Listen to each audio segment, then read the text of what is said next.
আছে স্প্রেডে normal sprocket, but যে গাড়িটাতে হচ্ছে এই দেখেন এই যে নরমাল এটা স্প্রোকেট, কিন্তু যে স্প্রোকেটটাতে হচ্ছে ভিভিটিআই আছে যে ইঞ্জিনে, সেই স্প্রোকেটে এখানে একটা মেকানিজম আছে, ওকে, হাইড্রোলিক মেকানিজম আর কি। ওটা ভিভিটিআই সিস্টেমটা কিন্তু হাইড্রোলিক্যালি কাজ করে, হাইড্রোলিক ফাংশন আর কি, ইলেকট্রিক না। তো এখানে এই যে ক্যামশাফট স্প্রোকেটের এখানে ওই মেকানিজমটা ইনস্টল করা থাকে, ইনবিল্ড করা থাকে। ঠিক আছে, ক্লিয়ার?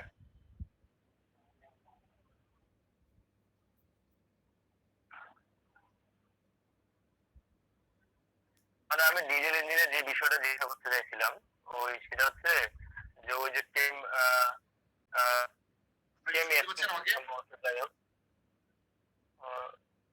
সেটার মাধ্যমে হাই প্রেসারটা যে পৌঁছে যায়, তার মাঝখানে একটা স্লিপার নাম বলে একটা জিনিস, যে স্লিপারটার দুজনের মাঝে হয় মানে ব্যবহার একটু বোঝা ছিল আমার। আমার একটু আমি দুঃখিত, আমার নেটওয়ার্ক একটু প্রবলেম ছিল। আচ্ছা, এরপর আসি হচ্ছে হেড গ্যাসকেট। হেড গ্যাসকেটের যে স্ট্রাকচারটা আপনারা যে পিকচারটা দেখতে পাচ্ছিলেন, দেখেন যে বিভিন্ন এখানে হোল আছে, এগুলো হচ্ছে ইঞ্জিন হেডের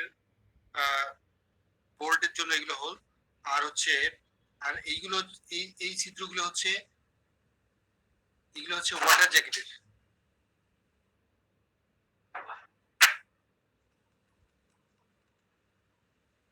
এগুলো হচ্ছে ওয়াটার জ্যাকেটের জন্য উপরে এগুলো, ওকে। এই মাঝখানে এগুলো ওয়াটার জ্যাকেটের জন্য। তো আমি হেড গ্যাসকেট সম্বন্ধে একটু বলি। হেড গ্যাসকেটের নিয়ম হচ্ছে, যদি কোনো গাড়ির হেড গ্যাসকেট একবার ফুললি টাইট দেওয়া হয় হেড, ওই হেড গ্যাসকেট কিন্তু দ্বিতীয়বার রিইউজ করা যায় না, আমাদের ম্যানুফ্যাকচারারের রিকমেন্ডেশন। বাট অনেকেই এটা ইউজ করা ঠিক না। তো এটা কিভাবে, যদি হেড যখন ইউজ করবে, হেড মানে হেড ইঞ্জিন হেড যখন যখন বোল্ট গুলো টাইট দেবে, তখন কিভাবে দেবে, তখন জিগজ্যাগ ফর্মুলা অনুযায়ী করতে হবে। যেমন এই কর্নারটা দিলে তারপর হচ্ছে যে এখানেটা দিতে হবে, তারপর এখানে একটা এই কর্নার একটা, এইভাবে জিগজ্যাগ ভাবে টাইট দিতে হবে। তাহলে কি হবে, যদি আপনি এক সাইডে ফুলি টাইট দেন, এক পাশে যদি আপনি টাইট না দেন, সেক্ষেত্রে আপনার গাড়ির মানে ইঞ্জিন কম্প্রেশন লিক করতে পারে, প্রপারলি ফিট হবে না। এই জন্য ক্রসলি আপনাকে এটা টাইট দিতে হবে। এটা যখন আপনাদের টেকনিশিয়ানরা যখন কাজ করবে, তখন অবশ্যই লক্ষ্য করতে হবে। ঠিক আছে, শুনতে পাচ্ছেন আমাকে? জি জি। আচ্ছা, ভালভ ট্রেন এন্ড ক্যামশাফট, এটা দেখেন, যেটাকে বলে ওভারহেড ক্যাম, ওএইচসি ওভারহেড ক্যাম, ওকে। তারপর হচ্ছে ডিওএইচসি ডাবল ওভারহেড ক্যাম, আছে ওএইচভি ওভারহেড ভালভ। এইগুলো আছে গাড়ির বডিতে লেখা থাকে, হ্যাঁ, গাড়ির বডিতে লেখা থাকে যে ডাবল ওভারহেড ক্যাম বা ডিওএইচসি 24 ভালভ, এগুলো লেখা থাকে, জাস্ট এটা জানার জন্য। আর এর আগে আমি এই যে টাইমিং এর কথা বলেছি অ্যাকচুয়ালি, হ্যাঁ, timing chain and drive gears, দেখেন এটা হচ্ছে ড্রাইভ গিয়ার্স ডাইরেক্ট টাইমিং করাটা হচ্ছে চেইন পুলি টু পুলি ডাইরেক্ট কানেকশন, এটা হলো বেল দিয়ে, এগুলো আমি বলেছি আগে, এটা হলো টাইমিং বেল। আর হচ্ছে দেখেন যে চেইন টাইমিং। আর এখানে কিন্তু হাইড্রোলিক চেইন টেনশনার আছে, ওকে। তো এটা হাইড্রোলিক টেনশন, এইগুলো তো টেনশনার আছে। এই যে বেল্টের মাধ্যমে দেখেন, এই যেটা হলো টেনশনার উপরের চিত্রটাতে, কারণ টাইমিং বেল্ট লুজ থাকলে এটা টেনশনার দিয়ে অ্যাডজাস্ট করতে হয়, ওকে। আর এটা হচ্ছে হাইড্রোলিক, এগুলো দিয়ে হচ্ছে চেনের মধ্যে, চেন টাইমিং এর ক্ষেত্রে চেন গাইড লাগানো থাকে আর কি, যাতে এটা শব্দ না করে বা ভাইব্রেশন না করে, ওকে। এবার আসেন cooling system, fundamental of cooling system. Cooling সিস্টেমে প্রধানত কি কি অংশ থাকে? কুলিং সিস্টেমে প্রধানত থাকে হচ্ছে কুলিং ফ্যান, তারপরে রেডিয়েটর, তারপর হচ্ছে আপনার হচ্ছে thermostat bulb, upper hose pipe, lower hose pipe, coolant,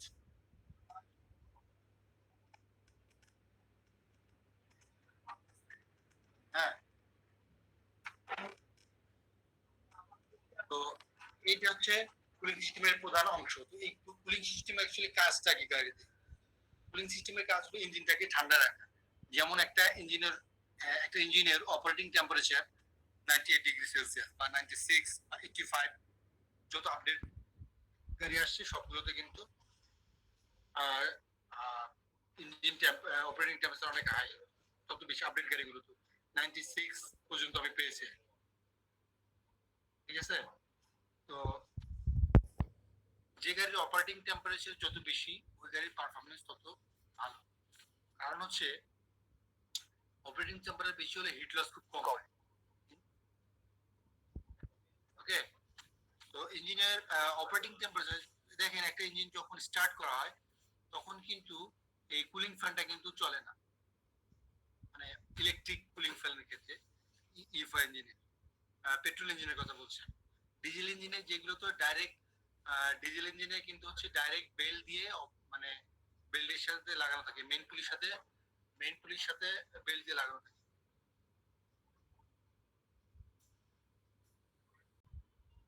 আচ্ছা,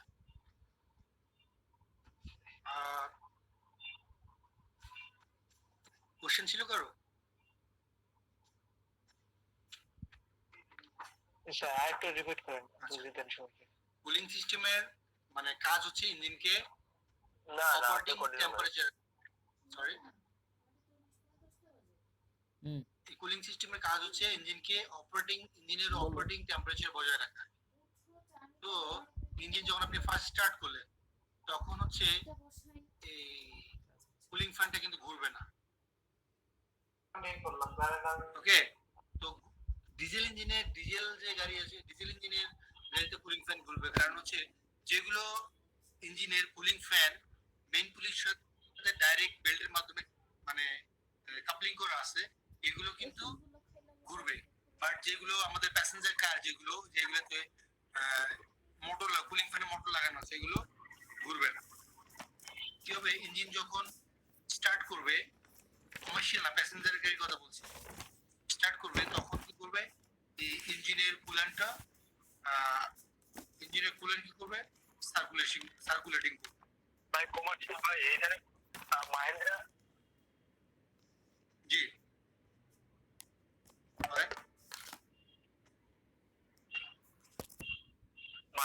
মাহিন্দ্রা কমার্শিয়াল ভেহিকল তো এখন হচ্ছে আপনার ওই যে টেম্পারেচার সেন্সর আছে, আপনি যেটা প্যাসেঞ্জারের কথা মাহিন্দ্রা কমার্শিয়াল পিকআপগুলোতে আর কি, হ্যাঁ ওটা অটোতে না এই যে ম্যাক্সিমাম টেকনোলজিগুলোতে আছে। জি জি, এগুলো হচ্ছে লাইট কমার্শিয়াল গুলোর ক্ষেত্রে, লাইট কমার্শিয়াল গুলোর আমি ক্ষেত্রে বলছি হচ্ছে ইলেকট্রিক ইউজ করা হয়, আর হেভি কমার্শিয়ালের ক্ষেত্রে হচ্ছে ডিরেক্ট ফ্যান থাকে। হ্যাঁ, আমি বলছি যে কমার্শিয়াল গাড়িগুলোতে যেগুলোতে ডাইরেক্টলি পুলিশ সাথে মানে কাপলিং করা আছে, এগুলো ডাইরেক্টলি ঘুরবে, ইঞ্জিন স্টার্ট করার মাত্র ঘুরবে। বাট যেগুলোতে মোটর আছে সেগুলোতে ঘুরবে না। কেন ঘুরবে না? কারণ এটাতে কুলেন্ট টেম্পারেচার সেন্সর রয়েছে। ওকে, কুলেন্ট টেম্পারেচার সেন্সর কি করবে, ইঞ্জিনকে কুলেন্ট টেম্পারেচার সেন্সর সেন্স দেবে ইসিউ এই মোটরকে মানে ঘোরাবে।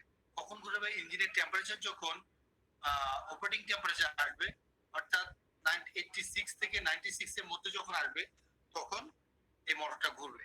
আচ্ছা, কখন ঘুরবে? এই থার্মোস্ট্যাট বাল্ব কিন্তু খুব ইম্পর্টেন্ট একটা জিনিস। অনেকেই কিন্তু থার্মোস্ট্যাট বাল্ব খুলে ফেলে দেয় ওয়ার্কশপ থেকে খুলে ফেলে দেয়, দেওয়ার পর কাস্টমার পরবর্তীতে কমপ্লেন করে, ভাই আমার গাড়ি তো তেল বেশি খাচ্ছে। আপনার এখানে নিয়ে আসার পর আমার গাড়ি তো তেল বেশি খাচ্ছে, কারণ কি থার্মোস্ট্যাট বাল্ব খুলে ফেলার কারণে কিন্তু ফুয়েল কনজাম্পশন বেড়ে গেছে। ঠিক আছে, কেন ফুয়েল কনজাম্পশন? স্যার এই যে থার্মোস্ট্যাট বাল্ব, যেটা থার্মোস্ট্যাট বাল্বটার কাজটাকে এটা বলছি, থার্মোস্ট্যাট বাল্বের কাজ কি দেখেন, ইঞ্জিন যখন স্টার্ট করবে খুলবে না, এই মোটর ঘুরবে, এই কুলিং ফ্যান ঘুরবে না। কারণ হচ্ছে যে ইঞ্জিন যখন স্টার্ট করবে তখন ইঞ্জিন আস্তে আস্তে হিট হওয়া শুরু হবে, তখন কিন্তু আপনার এই যে এই থার্মোস্ট্যাট বাল্ব এই দেখেন এখানে অবস্থান করে। ওকে, তো ইঞ্জিন থেকে পানিটা এসে কোথাও কুলেন্ট, ইঞ্জিন থেকে পানি এসে এই রেডিয়েটরের মধ্য দিয়ে থার্মোস্ট্যাট পর্যন্ত এসে ব্রেক খাবে। যেহেতু থার্মোস্ট্যাট বাল্ব ক্লোজ, এখানে এসে আপনার হচ্ছে ব্রেক করবে, থেমে যাবে থার্মোস্ট্যাট বাল্ব যেহেতু বন্ধ। তো ইঞ্জিন যখন অপারেটিং টেম্পারেচার উঠবে 80 ডিগ্রি থেকে 90 ডিগ্রি 86 থেকে 96 এর মধ্যে যখন আসবে তখন এটা ভাব 86 এ আসার মাত্রই থার্মোস্ট্যাট ভালভ আস্তে আস্তে খোলা শুরু করবে। ঠিক আছে, থার্মোস্ট্যাট ভালভ খোলার আগে কিন্তু সার্কুলেটিং করবে না, জাস্ট পানিটা এক পাশে ঘুরে এক জায়গায় গিয়ে থেমে থাকবে। থার্মোস্ট্যাট ভালভ যখন খুলে যাবে তখন আস্তে আস্তে আস্তে আস্তে পানিটা সার্কুলেটিং করা শুরু হবে। যখন 96 এ টেম্পারেচার আসবে তখন ফুললি সার্কুলেটিং করা শুরু হবে, তখনই কিন্তু আপনার হচ্ছে এই যে মোটর ঘোরা শুরু কুলিং ফ্যান ঘোরা শুরু করবে। ওকে, এখন থার্মোস্ট্যাট ভালভ যদি না থাকে তাহলে কি প্রবলেম হবে? তখন প্রবলেম হবে ইঞ্জিন অপারেটিং টেম্পারেচারে আসতে অনেক সময় লাগবে। কেন সময় লাগবে? আস্তে আস্তে পানি গরম হবে, আস্তে আস্তে সার্কুলেটিং করতেই থাকবে, অল টাইম সার্কুলেটিং, মানে স্টার্ট দেওয়া থেকে শুরু করে 1 মিনিট 30 সেকেন্ডের পর থেকেই সার্কুলেটিং শুরু করবে, কারণ ইঞ্জিন গরম হচ্ছে, আস্তে আস্তে পানি গরম হচ্ছে, আস্তে আস্তে সার্কুলেটিং, যার ফলে পানিটা দ্রুত অপারেটিং টেম্পারেচার আসবে, অনেক সময় লাগবে। আর যতক্ষণ বেশি সময় লাগবে অপারেটিং টেম্পারেচার আসতে ততক্ষণ তেল বেশি খাবে, কারণ এটাকে বলা হয় কুল স্টার্ট। কুল স্টার্টিং পিরিয়ড মানে ইঞ্জিন অপারেটিং টেম্পারেচার আসা পর্যন্ত। হ্যাঁ,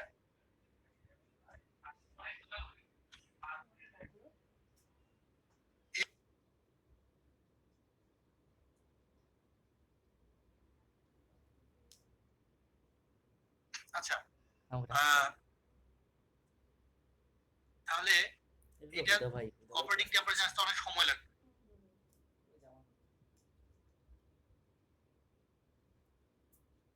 বেশি হবে। আপনি যদি অ্যাক্সেলারেশন নাও দেন, আপনি যদি আইডল স্পিডে রাখেন গাড়ি, আইডল স্পিডে থাকলেও আপনার হচ্ছে তেল বেশি খাবে, কারণ তখন আরপিএম বেশি থাকে। আপনি দেখবেন সকালবেলা যখন আপনি গাড়ি স্টার্ট করবেন তখন ইঞ্জিনের আরপিএম কিন্তু অনেক বেশি থাকে। আপনি এই গাড়িতে বসে আছেন, আস্তে আস্তে আস্তে আরপিএম কিন্তু কমে যাচ্ছে, আস্তে আস্তে আস্তে আস্তে আরপিএম কমে কমে আইডল স্পিডে চলে আসবে, অর্থাৎ 650 থেকে মানে 650 থেকে 750 এর মধ্যে আরপিএম চলে আসবে। আর সকালে যতক্ষণ অপারেটিং টেম্পারেচার আসবে না ততক্ষণ গাড়ির আরপিএম থাকবে 900 এর উপরে, 800 এর উপরে থাকবে। আরপিএম যদি বেশি থাকে আপনার ইঞ্জিনের আইডল স্পিডে, তাহলে কি হবে? আপনার গাড়ি আরপিএম বেশি, তার মানে কি আপনার ফুয়েল বেশি খাচ্ছে। ঠিক আছে, এই হচ্ছে থার্মোস্ট্যাট ভালভের গুরুত্ব। তাহলে স্যার ওই যে স্যার ওই যে থার্মোস্ট্যাট বাল্বটা না খোলার আগ পর্যন্ত ওইটা কি গরম পানি আটকে রাখবে নাকি ঠান্ডা পানি আটকে রাখবে এটাকে? মানে গরম পানি না, এখানে বিষয়টা পুরোপুরি হয়ে পানিটা বের হয়ে মানে আপনার ওই যে স্পিডের বিষয়টা থার্মোস্ট্যাট ভালভের কার্যক্রম আমি জানি। হ্যাঁ, বলুন কি জানতে চাচ্ছেন?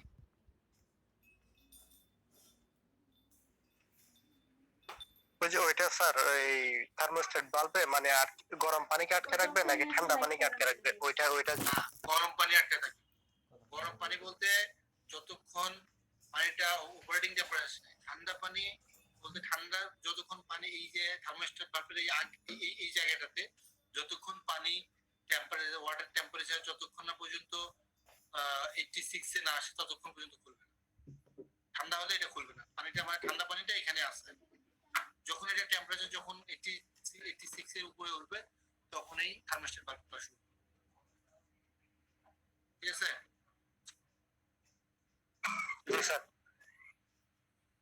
আচ্ছা, এখন এই যে আপনি অ্যাক্সেলারেশন দেন এই গাড়িতে, কিন্তু তারপরে ইঞ্জিনের আরপিএমটা বেশি, তাহলে এক্সট্রা বাতাসটা কিভাবে যাচ্ছে? থার্মো থ্রোটল বডি তো বন্ধ,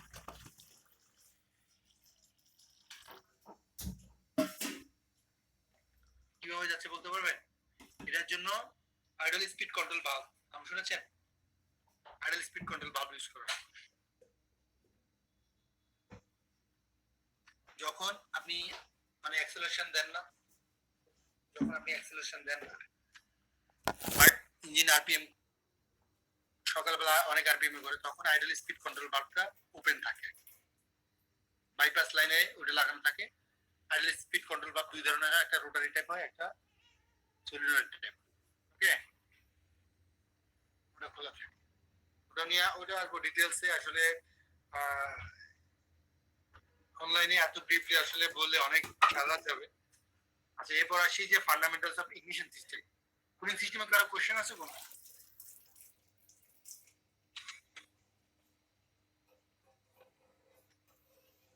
স্যার এমনি একটা অফ টপিকের একটা কোশ্চেন ছিল আমার। অফ টপিকে যদি কোশ্চেন থাকে আমরা পরে করি প্লিজ, কারণ হচ্ছে আমাদের অনেক স্লাইড আছে। আচ্ছা, ফান্ডামেন্টাল অফ ইগনিশন সিস্টেম। একটা ওয়াটার পাম্প আছে স্যার, এটা বলবেন না? সরি, কুলিং সিস্টেমে একটা ওয়াটার পাম্প আছে, একটা মোস্ট ইম্পর্টেন্ট পার্ট। হ্যাঁ, ওয়াটার পাম্প অবশ্যই থাকবে। এটা বলেন নাই। হয়তোবা মানে মিসিং হয়ে গেছে, বাট ওয়াটার পাম্প তো মাস্ট বি থাকতেই হবে।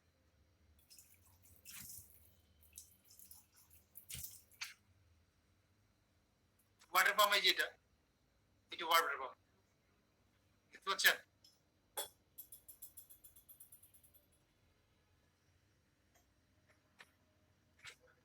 আচ্ছা, fundamental of ignition system. Ignition system, type of ignition system. Ignition system কত ধরনের হয়ে থাকে? একটা ব্যাটারি কয়েল ইগনিশন সিস্টেম, একটা ম্যাগনেটো ইগনিশন সিস্টেম, একটা ইলেকট্রনিক ইগনিশন সিস্টেম, ডিস্ট্রিবিউটেবলস। আচ্ছা, ব্যাটারি কয়েল ইগনিশন সিস্টেম যেটা কিভাবে কাজ করে, এটার জন্য একটা কি থাকবে? একটা ব্যাটারি থাকবে, একটা ইগনিশন কয়েল থাকবে। ইগনিশন কয়েলের থাকবে হচ্ছে একটা ক্যাপাসিটর থাকবে, মানে এটা ভিতরে থাকবে ইগনিশন কয়েলের ভিতরে যে ডিস্ট্রিবিউটরের, ইগনিশন কয়েলের মধ্যেই তো ডিস্ট্রিবিউটর থাকে। হ্যাঁ, ইগনিশন কয়েলের উপরে আর কি এটা লাগানো থাকে, ঠিক আছে? এই যে অংশটা এখানে লাগানো থাকে, ঠিক আছে? ক্যাপাসিটর মানে সিবি পয়েন্ট বা কন্টাক্ট ট্রিগার পয়েন্ট, হ্যাঁ সিবি পয়েন্ট থাকে, এবং হলো ডিস্ট্রিবিউটর। এখান থেকে ব্যাটারি থেকে 12 ভোল্ট যায়। প্রাইমারি, এখানে কয়েল আছে দুটো, একটা প্রাইমারি কয়েল, একটা সেকেন্ডারি কয়েল। প্রাইমারি কয়েল দিয়ে সেকেন্ডারি কয়েলে হাই ভোল্টেজ উৎপন্ন হয়। হাই ভোল্টেজ উৎপন্ন হয়ে এটা ডিস্ট্রিবিউটরে চলে যায়। ডিস্ট্রিবিউটরে দেখেন যে এটা একটা ডিস্ট্রিবিউটর ক্যাম আছে। হ্যাঁ, এই ক্যামগুলো, এই ক্যামটা ঘুরে আর কি ইঞ্জিনের স্পার্ক টাইমিং অনুযায়ী, অর্থাৎ ইঞ্জিনের টাইমিং অনুযায়ী স্পার্ক টাইমিংটা করা হয়। ইঞ্জিনের হচ্ছে কোন সিলিন্ডার টিডিসিতে আছে, কোন সিলিন্ডার বিডিসিতে আছে, তার উপর ডিপেন্ড করে ইগনিশন টাইমিংটা করা হয়। ওকে, সেটা যখন এটা ঘুরে তখন এই 1 2 3 4 এগুলোকে কি বলে? এগুলোকে বলা হচ্ছে সেগমেন্ট পয়েন্ট। এই সেগমেন্ট পয়েন্ট থেকে হাই টেনশন লিড গেছে হচ্ছে কোথায়? স্পার্ক প্লাগে। তখন স্পার্ক প্লাগ যখন যেটাতে সেগমেন্ট পয়েন্ট ডিস্ট্রিবিউটর লুপ যে সেগমেন্ট পয়েন্টে টাচ করে, সেই এখানে একটা 1 নম্বরে টাচ করছে, 1 নম্বর সিলিন্ডারে স্পার্ক করছে। তারপরে 2 নম্বরে যখন লাগবে, বা 1 3 4 2, এটা হলো টাইমিং, স্পার্ক টাইমিং। ওকে, 1 3 4 2, তো 1 থেকে তারপর 3 এ আসবে, 3 থেকে 4, 4 থেকে 2। তো যখন 3 এ টাচ করবে তখন 3 নাম্বার সিলিন্ডার কি করবে? স্পার্কিং করবে 3 নাম্বার সিলিন্ডারে। ওকে, এটা হচ্ছে battery coil. Magneto ignition system কি? ম্যাগনেটো ইগনিশন সিস্টেমে একটা হচ্ছে এটাতে কোনো ব্যাটারি থাকে না। এটা হচ্ছে এই যে এখানে একটা ম্যাগনেটো থাকে, এখানে ভোল্টেজ উৎপন্ন হয়, 12 ভোল্ট উৎপন্ন হয়। এটা কন্ডেন্সারের মাধ্যমে, এটা হচ্ছে কন্ডেন্সার এবং হচ্ছে ইগনিশন কয়েলের মাধ্যমে হাই ভোল্টেজ উৎপন্ন করে, সেম ভাবেই কাজ করে ওটার মতোই। ওকে, আচ্ছা, এটাতেও কি আছে? এটাতেও ডিস্ট্রিবিউটর আছে, ডিস্ট্রিবিউটর ক্যাপে কি আছে? সেগমেন্ট পয়েন্ট আছে, ক্যাম লুপ আছে। এগুলো টাচ যখন করে তখন টাইমিং অনুযায়ী এগুলোকে স্পার্কিং করে। আচ্ছা, ইলেকট্রনিক ইগনিশন সিস্টেম, এটা অ্যাকচুয়ালি ইএফআই ইঞ্জিন, অর্থাৎ ইলেকট্রনিক ফুয়েল ইনজেকশন সিস্টেম যে গাড়িতে, সেই গাড়িতে ইউজ করা হয়। ঠিক আছে, তো এটা কিভাবে কাজ করে? এটা বিভিন্ন সেন্সর, যেমন ইগনিশন যেহেতু এটা স্পার্কিং করে, তো এটা অ্যাকচুয়ালি স্পার্কিংটা আসলে এখানে কিসের উপর, কোন সেন্সর থেকে সেন্স দিয়ে টাইমিং করে, এটা বলতে পারবেন কেউ? এটা কি ক্যামশ্যাফট সেন্সর বা ক্র্যাঙ্কশ্যাফট সেন্সর?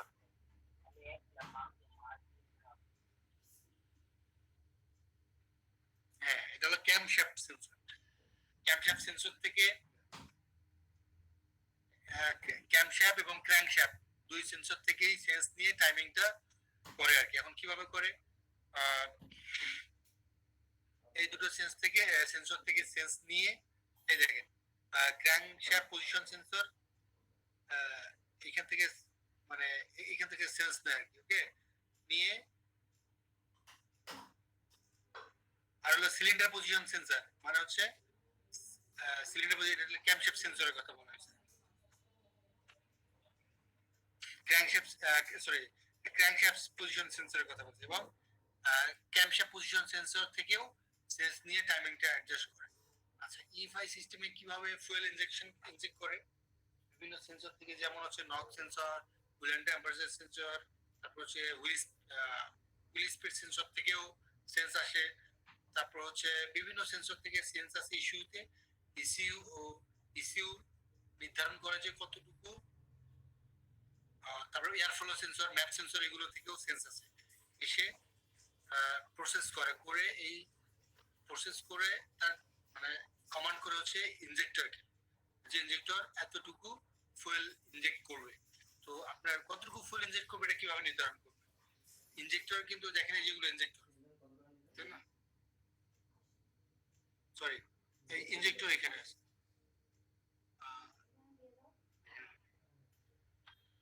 সরি এখানে ইনজেক্টর নেই, এখানে স্পার্ক প্লাগ দেখানো হয়েছে। ওকে, তো ইনজেক্টর গুলো কিভাবে ফুয়েল স্প্রে করে? ইনজেক্টর কিন্তু অ্যাকচুয়ালি ইলেকট্রোম্যাগনেটিক, মানে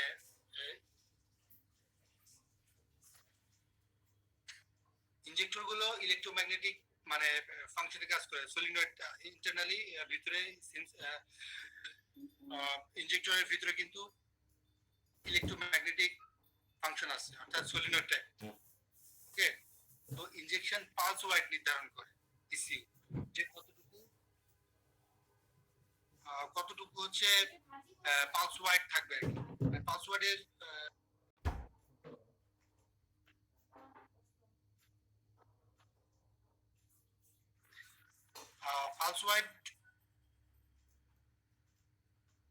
পালস ওয়াইড যত বেশি হবে, তেল তত মানে পালস ওয়াইড যত বেশি হবে, ইনজেক্টরের ওরফিস তত বেশি খোলা থাকবে এবং তত বেশি তেল স্প্রে করবে ইনসুলিনের। ঠিক আছে?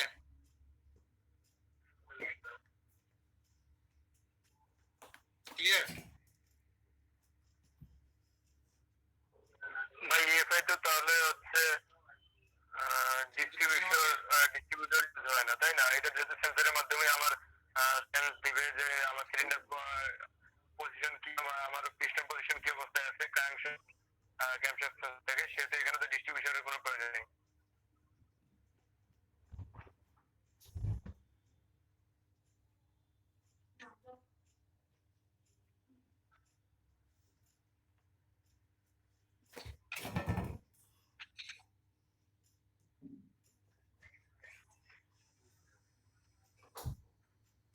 হ্যাঁ, এটাতে হচ্ছে যেহেতু মানে ডিস্ট্রিবিউটর নেই, তাহলে ডিস্ট্রিবিউটরের কাজটা তো কোনো একটা কিছু করবে, সেটা করে সেন্সর। ওকে, আচ্ছা এবার আসি আমরা, আমাকে কি শোনা যায়? ক্লিয়ার? জি, শোনা যায়। হ্যালো,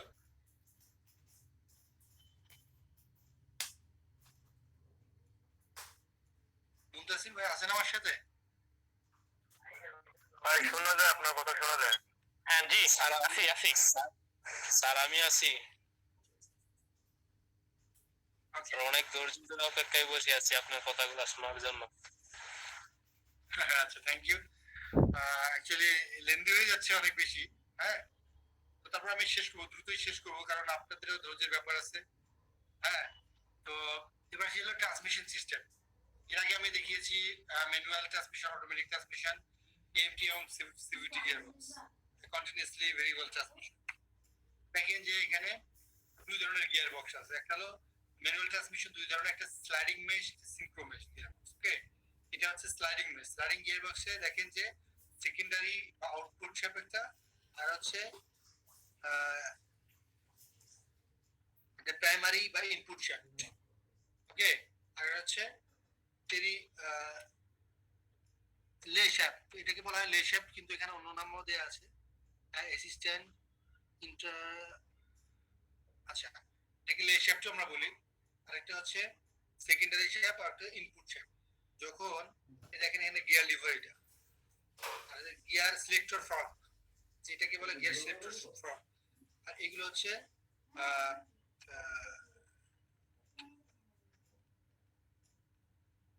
সিনক্রোনাইজারিং।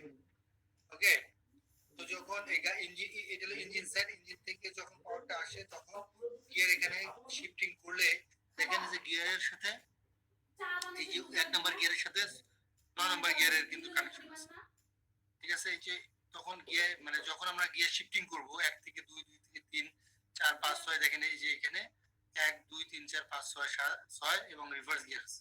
ওকে, তো গিয়ার গুলো ওইভাবেই মানে সিনক্রোনাইজিং, স্লাইডিং হয়ে সিনক্রোনাইজ হয় আর কি। আর সেটা হলো সিনক্রোমেজ গিয়ারবক্স। সিনক্রোমেজ গিয়ারবক্সটা একটু জটিল, এটা তো same gearbox, same function, but এই গিয়ার গুলো অনেক একটু সিনক্রোনাইজ, মানে এখানে গিয়ার গুলো অনেক ক্রিটিক্যাল আর কি। ইন্টারনাল ডিজাইনটা একটু ডিফারেন্ট। এখানে এখানে gear shaft, shift rod, shift fork, তারপর হচ্ছে ইনপুট শ্যাফট, বিভিন্ন যন্ত্রের সমন্বয়ে এই সিনক্রোমেজ গিয়ারবক্স চলে গঠিত। বর্তমানে যে গাড়িগুলো ম্যানুয়াল ট্রান্সমিশন যে গাড়িগুলো আছে, অধিকাংশ গাড়িগুলোতে সিনক্রোমেজ গিয়ারবক্স ইউজ করা, বর্তমান যে ম্যানুয়াল ট্রান্সমিশনের যে গাড়িগুলো আছে। আর এটা অনেক আগে ইউজ করা হতো আর।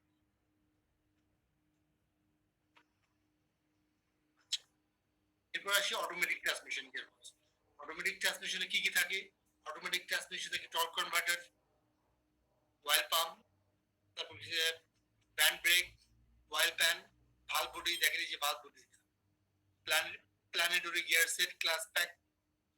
যে আগে যে আমাদের ম্যানুয়াল গিয়ার বক্সে যে ক্লাস প্লেট, প্রেসার প্লেট থাকতো, ক্লাস প্লেট থাকে না, এটা ক্লাস প্যাক থাকে। অনেকগুলো ছোট ছোট ক্লাসের প্লেট, প্রেসার প্লেটের সমন্বয়ে ক্লাস প্যাক গঠিত হয়। এবং ফাইনালি আউটপুট শ্যাফট। ওকে, এখান থেকে যখন হচ্ছে ইঞ্জিন স্টার্ট দিয়ে আমরা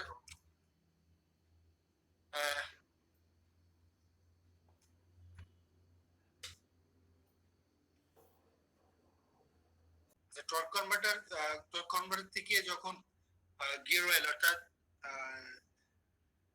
ট্রান্সমিশন ফ্লুইড যখন আসে, তখন অয়েল টর্ক কনভার্টার থেকে, এটা টর্ক কনভার্টারের মধ্যে আছে ইম্পেলার রানার থাকে, যখন এটা জোরে ঘুরে তখন হচ্ছে এটা ফোর্স ক্রিয়েট হয়। ওকে, ফোর্স ক্রিয়েট হয়ে তখন এই যে পাম্পের মাধ্যমে ভালভ বডিতে আসে। ভালভ বডি এখানে এর আগে বলছিলাম যে ভালভ বডিতে যদি 5টা গিয়ার থাকে 5টা ভালভ থাকবে আর কি। ভালভগুলো ওপেন এবং ক্লোজ হয় অ্যাজ ডিজায়ার্ড অ্যাক্সেলারেশন। আপনি যত অ্যাক্সেলারেশন দিবেন আপনার গাড়িতে, তত আপনার ইঞ্জিন বেশি ঘুরবে, তত আপনার ওই ভালভগুলো একটা ফার্স্ট গিয়ারে যখন থাকবে তখন একটা ভালভ খোলা থাকবে। যখন স্পিড যখন বেশি হবে, স্পিড রেশিও যখন বেশি হবে, তখন হচ্ছে অটোমেটিক্যালি সেকেন্ড গিয়ারে পড়ে যাবে। কিভাবে পড়বে? তখন সেকেন্ড 2 নাম্বার ভালভটা খুলে যাবে। তখন বেশি প্যাসেজ যখন বেশি ভালভ খুলে গিয়ে প্যাসেজগুলো যখন বেশি মানে খুলে যাবে, তখন ওই প্রেসারটা ক্রিয়েট করবে ক্লাস প্যাকের মধ্যে। ক্লাস প্যাকের প্রেসার ক্রিয়েট করলেও তো আউটপুট শ্যাফটটা ক্লাস প্যাকের সাথে সংযুক্ত। তো তখন বেশি যখন হচ্ছে ভালভগুলো খোলা থাকবে, প্রেসার বেশি ক্রিয়েট করবে, ক্লাস হচ্ছে এঙ্গেজ বেশি হবে ক্লাস প্যাক, যার ফলে আউটপুট শ্যাফটের স্পিড বেশি হবে।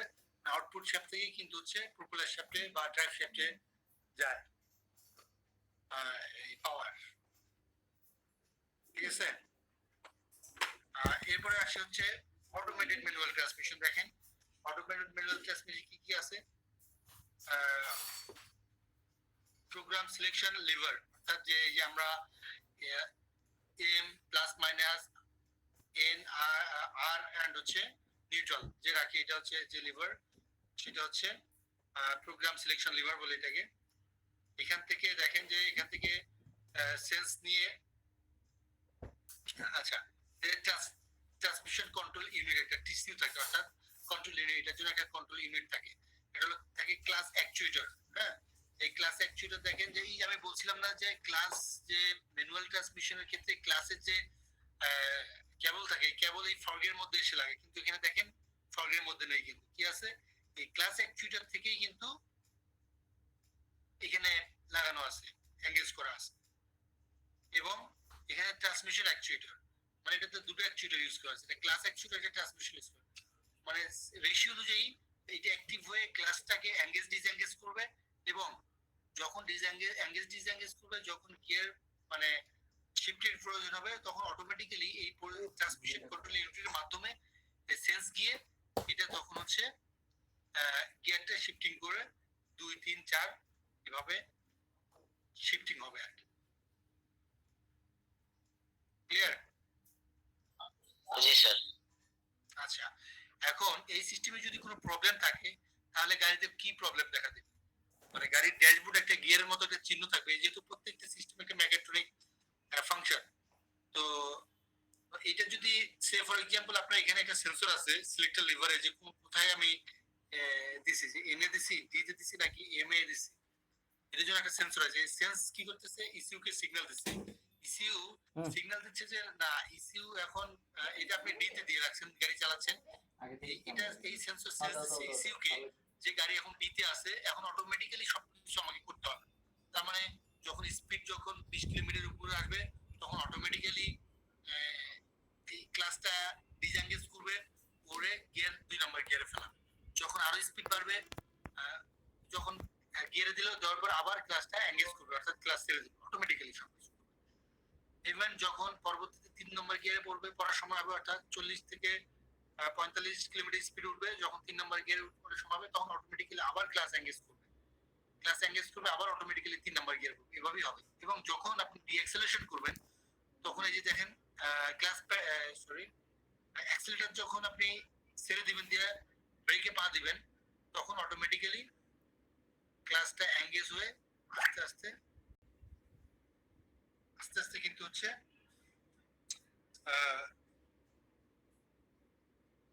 ক্লাসটা আস্তে আস্তে গিয়ার কমে যাবে।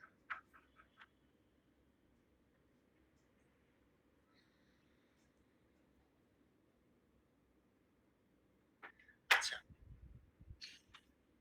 দেখেন এমটি গিয়ার লিভার এখানে দেখাচ্ছে, আর এমটি অ্যাকচুয়েটর অ্যাসেম্বলি এটা। ওকে, দেখা যাচ্ছে?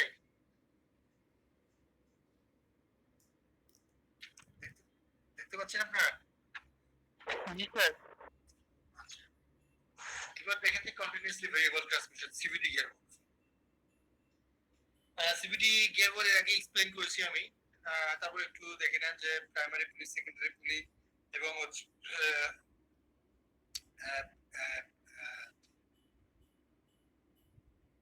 ভেরিয়েবল বেল্ট বলে এটাকে। এটা হচ্ছে যে এটা বেল্টেরও কিন্তু হচ্ছে মানে ফ্লেক্সিবল আর কি। ওকে, এই বেল্টও ফ্লেক্সিবল কম বিষয়। আপনারা দেখেন এই যে গিয়ার বক্সে, এটা কিন্তু মোটরসাইকেলে দেখানো হয়েছে মেবি। আর এখানে দেখেন মেটাল বেল্ট, এটা কিন্তু হচ্ছে প্লাস্টিক বেল্ট মেবি, আর দেখেন মেটাল বেল্ট, যেটা আমি দেখেছি ফিজিক্যালি মিৎসুবিশি কোন একটা গাড়িতে আমি দেখেছি যে মেটাল বেল্ট ইউজ করা হয়েছে। হ্যাঁ, তো মেটাল বেল্টও কিন্তু হচ্ছে ফ্লেক্সিবল।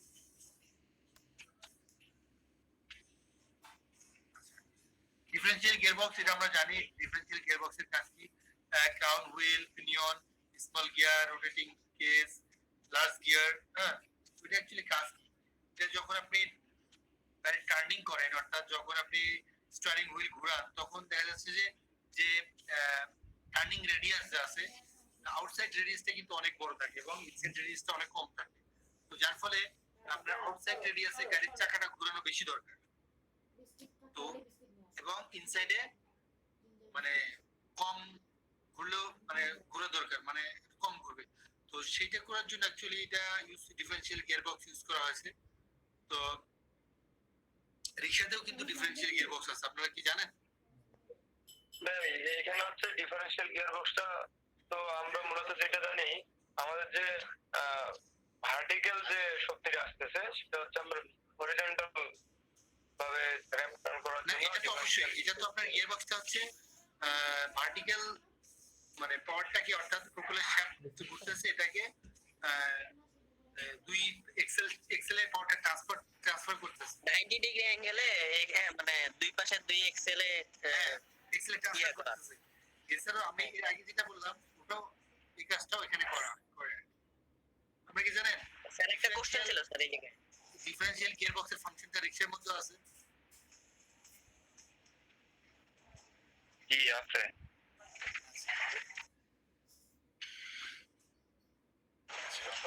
স্যার এই জায়গায় একটা কোশ্চেন ছিল। জি স্যার আছে স্যার, রিক্সার মধ্যে আছে ওটা স্যার। আমরা যখন রিক্সা একদিকে টান দিই অপর দিকে ওটা উপর চাকাটা একটু থাইমা থাকে। ওকে, আর কারণ কি কোশ্চেন আছে বলছেন? হ্যাঁ কোশ্চেন ছিল যে এই জায়গায় ডিফারেনশিয়াল গিয়ারবক্সে কোনো অয়েল ব্যবহার করা হয়, লুব্রিকেটিং অয়েল? ইয়েস অবশ্যই। আচ্ছা এই লুব্রিকেটিং অয়েল এটাও 90? গিয়ার অয়েল আর হচ্ছে ডিফারেনশিয়াল অয়েল স্যার আমাদের সুজুকি। গিয়ার অয়েল আচ্ছা 60 গ্রেডের অয়েলটা কি গিয়ারবক্সে ব্যবহার করা হয়? এটা কি অন্য কোনো গাড়িতে বা এটা বলতে পারবেন না, যদি আপনার রিকমেন্ডেশন থাকে, ম্যানুয়ালে যদি রিকমেন্ডেশন থাকে আপনি ইউজ করতে পারবেন। আপনার যেটা রিকমেন্ডেশন থাকবে এটা ইউজ করতে হবে, নাহলে দ্রুত নষ্ট হয়ে যাবে।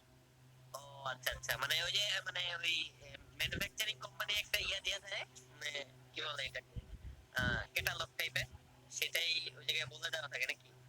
বলে দেওয়া থাকে। ও আচ্ছা আচ্ছা, ধন্যবাদ ধন্যবাদ। ক্লাসটা কিভাবে কাজ করে একটু দেখেন। ক্লাস একটা হচ্ছে হাইড্রোলিক ক্লাস, একটা ম্যানুয়াল ক্লাস থাকে। ওকে, হাইড্রোলিক ক্লাস কি থাকে? হাইড্রোলিক ক্লাস প্যাডেল থাকে, মাস্টার ক্লাস মাস্টার সিলিন্ডার থাকে, হাইড্রোলিক পাইপ, তারপর স্লিপ সিলিন্ডার। ওকে, তো যখন আপনি ক্লাসে প্যাডেল প্রেস করলেন তখন ঠিক ব্রেক সিস্টেমের মতো এটা কাজ করে।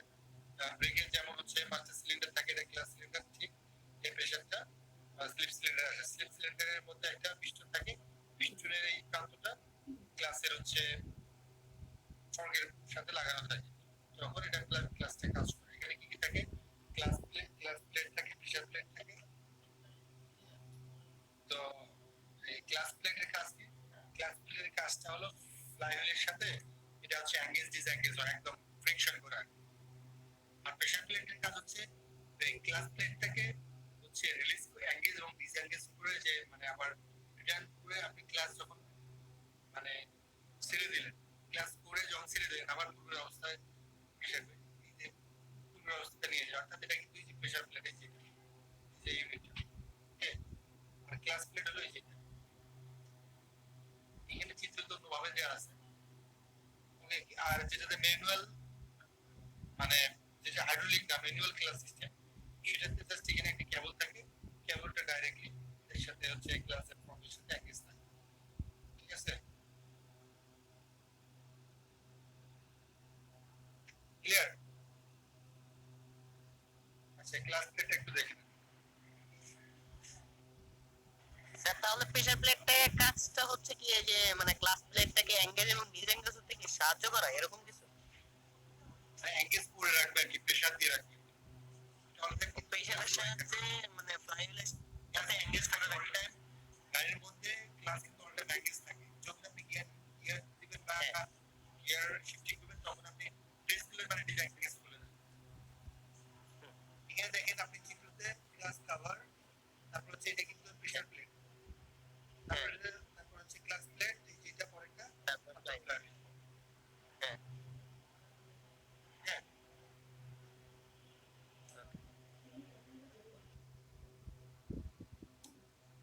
আচ্ছা, ব্রেক সিস্টেম এটা নরমাল ব্রেক সিস্টেমে আসলে এটা brake system hydraulic brake system একটা মাস্টার সিলিন্ডার থাকবে।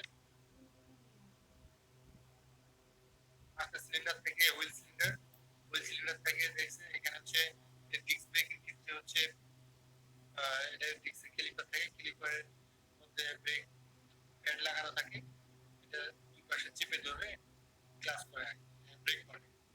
ঠিক আছে, সেম ক্ষেত্রে এটা হচ্ছে ড্রাম ব্রেক ব্রেক ড্রামের মধ্যে থাকে ব্রেক শু এবং হচ্ছে হুইল সিলিন্ডার দুই পাশে প্রেসার করে ব্রেক শু ড্রামটাকে চেপে ধরে আর কি বাই পাশে, যার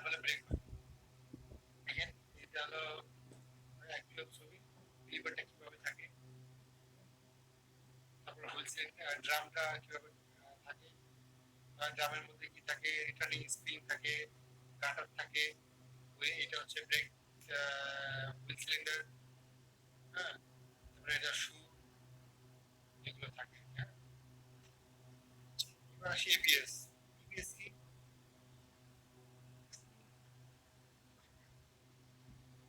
এন্টিলক ব্রেকিং সিস্টেম। এন্টিলক ব্রেকিং সিস্টেম হচ্ছে আপনার এন্টিলক ব্রেকিং সিস্টেমটা কি?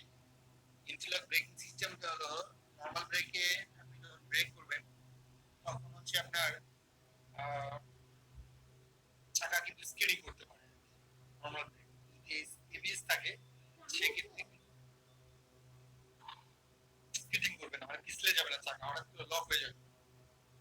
যখন এবিএস যদি থাকে তাহলে যদি হার্ড ব্রেক হয় তাহলে চাকাটা মানে ব্রেক ধরবে সার্ভে ধরবে সার্ভে, এখন মিনিটে 40 বার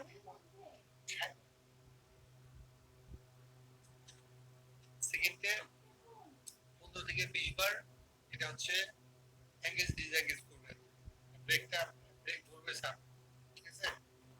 যার ফলে লকিং হবে না, এন্টি লক মানে চাকা লক হবে না।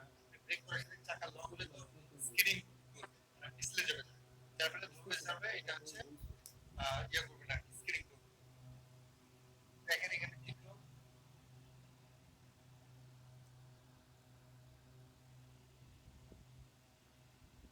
স্কিডিং করছে কিন্তু, হ্যাঁ, লাল চিহ্ন দেখতে পাচ্ছেন। আর এবিএস এর ক্ষেত্রে স্কিডিং করে নাই, সুন্দর মানে ব্রেক করছে বাট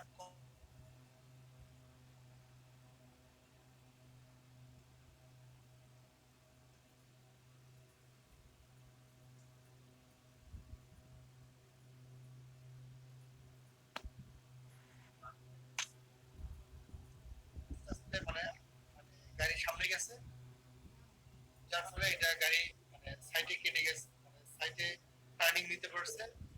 এই অবজেক্টটাকে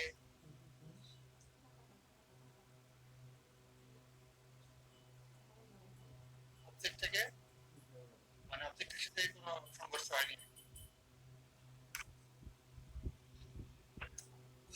এখানে দেখেন উইদাউট এবিএস, যখন টার্নিং নেবেন এবিএস থাকলে এরকম গাড়ি আউট অফ ট্র্যাক হবে না। ওকে, যদি এবিএস থাকে তাহলে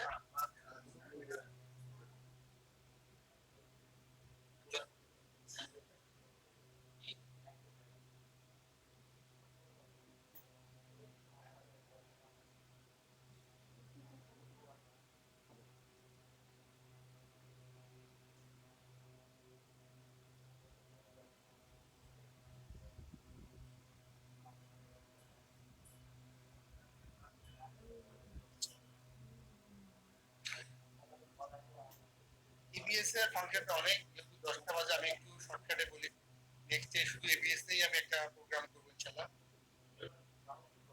আমি ডিটেইলস বলবো এবিএস কি করে, কিভাবে কাজ করে, আমি এইটাতে বলে দিই। এবিএস অ্যাকচুয়ালি এবিএস এর জন্য একটা এবিএস সেন্সর থাকে, চারটা চাকায় 4টা সেন্সর থাকে এবং এবিএস কন্ট্রোল মডিউল থাকে এবং হচ্ছে হাইড্রোলিক ইউনিট থাকে। এবিএস মডিউল এবং এবিএস কন্ট্রোল ইউনিট দুটো কিন্তু একসঙ্গে থাকে, হ্যাঁ। তো এবিএস কিভাবে কাজ করে, চারটা চাকা ওই স্পিড সেন্সর থেকে সেন্স দেয় ABS control module, ABS control module থেকে এবিএস অ্যাকচুয়েটরের মধ্যে বিভিন্ন ইয়ে থাকে, সলিনয়েড থাকে, এই সলিনয়েডগুলো ওপেন এবং ক্লোজ করে ওই ব্রেকিং ফোর্সটাকে কন্ট্রোল করে।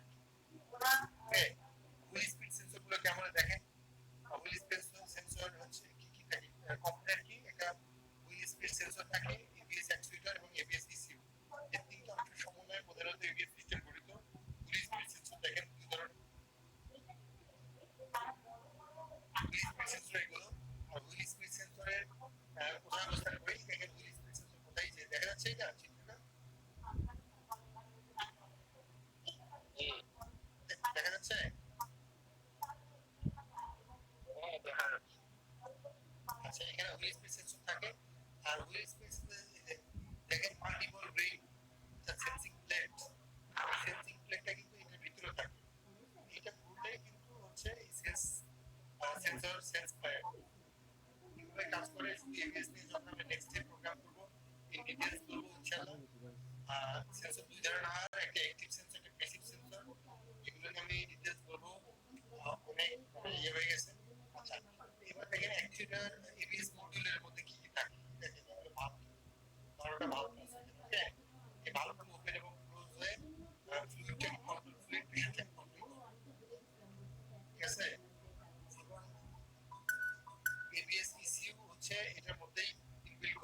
গাড়ি এবিএস মডেলটাকে সামনে দরজা খুলে ব্রেক বুস্টারটা পরে দেখবেন যে ব্রেক মডিউল থাকে ডান পাশে ড্রাইভিং স্টিয়ারিং এর ঠিক সামনে আর কি অনেক খুলে দেখবেন যে একটা এবিএস মডিউল আছে ওকে ওখানে দেখবেন যে ইলেকট্রিক লাইন লাগানো আছে এই এবিএস অ্যাকচুয়েটর মধ্যে লাগানো আছে যদি এবিএস ফল করে খারাপ হয় এই সেন্সর যদি খারাপ হয় তাহলে কি প্রবলেম হবে এই যে তিনটা জিনিস আছে না তিনটা জিনিসে হুইল স্পিড সেন্সর আছে এবিএস অ্যাকচুয়েটর মডিউল আছে ইসিউ এই তিনটার যদি কোনো একটা খারাপ হয় তাহলে এবিএস কাজ করবে না তাহলে কিভাবে বুঝবেন যে খারাপ হয়েছে কাজ করবে না তো সেটা পরের কথা কাজ যদি ফেল করে তারপর বুঝতে পারি তাহলে তো বিপদ তাহলে এর জন্য এবিএস এর একটা সিগন্যাল আছে দেখেন এবিএস দেখা যাচ্ছে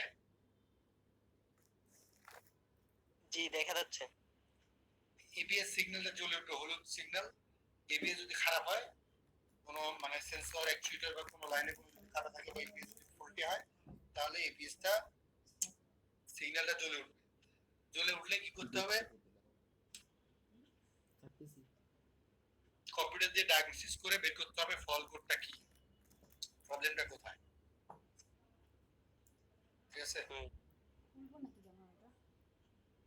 যখন আপনি এবিএস ফল্ট হবে তখন আপনি আনরেসপন্সিভ হবে ব্রেক আপনি রেসপন্স করবেন আপনি ব্রেক প্যাডেল ফুলি হার্ড হতে পারে ফুলি ফ্রি হয়ে যেতে পারে কাজ করবে না ব্রেক লকিং হবে যখন ব্রেক করবে তখন মানে আর খুব বেশি সাডেনলি ব্রেক হবে তাহলে ব্রেক কম হবে আশেপাশে স্টিয়ারিং সিস্টেম দুই ধরনের হয় প্রধানত একটা মেকানিক্যাল স্টিয়ারিং সিস্টেম একটা পাওয়ার স্টিয়ারিং সিস্টেম ওকে তো পাওয়ার স্টিয়ারিং সিস্টেম আমরা দুই ধরনের একটা হাইড্রোলিক পাওয়ার স্টিয়ারিং সিস্টেম একটা ইলেকট্রিক পাওয়ার স্টিয়ারিং সিস্টেম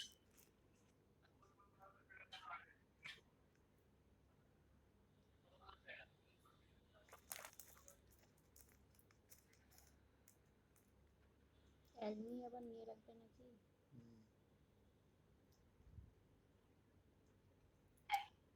এটা হচ্ছে মেকানিক্যাল এটা আগে গাড়িগুলোতে মেকানিক্যাল স্টিয়ারিং সিস্টেম ইউজ করা হয় যেমন হচ্ছে দেখেন টাইরড পিটম্যান রাম তারপর হচ্ছে আইডল আর ইয়ালিনা পুকে দিতে ট্র্যাক রড স্টিয়ারিং বক্স ছেলে আর নিবে না জন্য স্টিয়ারিং আমাকে হুইল এটা হলো পুরোটা স্টিয়ারিং কলাম আর আমার কাছে একটা ফিমেল দিতে চাইছে ওই বাচ্চা আচ্ছা এবার দেখেন হাইড্রোলিক পাওয়ার স্টিয়ারিং কি কি থাকে হাইড্রোলিক পাওয়ার পাম্প থাকে rotary valve pressure tube fluid lines তারপর হচ্ছে হাইড্রোলিক পিস্টন হ্যাঁ পিনিয়ন গিয়ার টাইরড র্যাক এন্ড এটা হলো র্যাক এন্ড পিনিয়ন আর কি তো এটা কিভাবে কাজ করে এই পাওয়ার স্টিয়ারিং পাম্পটা কিন্তু ইঞ্জিনের হচ্ছে মেইন পুলির সাথে এই পাম্পের বেল্ট মাধ্যমে লাগা থাকে এটা হলো প্রেসার হাইড্রোলিক প্রেসার ক্রিয়েট করে এই এখানে হচ্ছে প্রেসার ক্রিয়েট করে প্রেসার ক্রিয়েট করলে যখন প্রেসার ক্রিয়েট করে রাখা আছে তখন আপনি যখন স্টিয়ারিং যখন ঘোরাবেন তখন কিন্তু মানে খুব ফ্রিলি ঘুরবে কারণ প্রেসার ক্রিয়েট করে আছে জাস্ট আপনি একটু ঘোরালেই কাজ হয়ে যাবে মানে স্টিয়ারিং ঘুরবে তুমি এভাবে ফেলতেছো কেন স্মুথলি কোনো শক্তি লাগবে না এখানে রাখো আমি পরে পরে হ্যাঁ এখানে রাখো আমি পরে এরপর হলো ইলেকট্রিক পাওয়ার স্টিয়ারিং সিস্টেম কি এটা হচ্ছে ফুললি ইলেকট্রিক পাওয়ার জন্য এটার জন্য হাইড্রোলিক কোনো পাম্প নেই এটা হলো একটা ইলেকট্রিক মোটর আছে এটা কিভাবে কাজ করে এটা হলো স্টিয়ারিং হুইল আছে steering angle steering column EPS বা ইপিএস মোটর বা মানে ইপিএস মোটর মানে হচ্ছে electric power steering motor torque sensor তারপর হচ্ছে ইন্টারমিডিয়েট শ্যাফট মানে এই যে মাঝখানে যেটা শ্যাফট আছে steering gear and linkage and কি থাকবে steering box and steering box এই স্টিয়ারিং এটা কি কিভাবে কাজ করে আপনি যখন মনে করেন স্টিয়ারিং ঘোরাবেন ঘোরালে এই স্টিয়ারিং অ্যাঙ্গেল সেন্সর সেন্স দিবে ইসিউ কে ওকে এবং টর্ক সেন্সর সেন্স দিবে ইসিউ কে যে কতটুকু ঘোরাচ্ছে তো সেই অনুযায়ী সেই তথ্যকে ক্যালকুলেশন করে এই পাওয়ার স্টিয়ারিং মোটরকে কমান্ড করবে যে এতটুকু এত অ্যাঙ্গেল এত ডিগ্রি ঘুরতে হবে তাহলে গাড়িটি এতটুকু ঘুরবে ওকে এটা হচ্ছে স্টিয়ারিং সিস্টেম। আরেকবার বলি, স্টিয়ারিং আপনি ঘোরালেন, ঘোরালেন এসিউকে, ইসি কমান্ড করবে মোটর ঘুরে স্টিয়ারিং বক্সকে, স্টিয়ারিং কলাম ঘোরাবে, স্টিয়ারিং কলাম ঘুরলে র্যাক এন্ড পিনিয়ন এর মাধ্যমে স্টিয়ারিং বক্সের এই হচ্ছে টাই রডের গুলো হচ্ছে ডানে বামে মুভ করবে, যার ফলে চাকা ক্লিয়ার। ক্লিয়ার। আচ্ছা, আর কোনো কোশ্চেন আছে? এইটাই ছিল আজকে আমার ট্রেনিং প্রোগ্রাম। নেক্সট আরো ডিটেইলস আসলে করবে। এই যে একদিনই আসলে এতগুলো পড়ানো, 7:30 থেকে 10:30 বাজে প্রায় 1 ঘন্টা। স্যার আপত্তি না থাকে একটা মানে